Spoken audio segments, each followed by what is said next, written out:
Solar, আমার যে বিরায় জায়গা কিনা রয়েছে, ঘর করেছি, সেই সোলার বসাবো।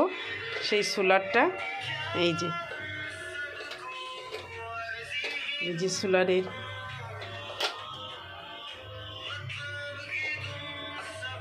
সব সেট করতে হবে। সেট করে নিয়ে ওখানে গিয়ে আবার সেট করতে হবে।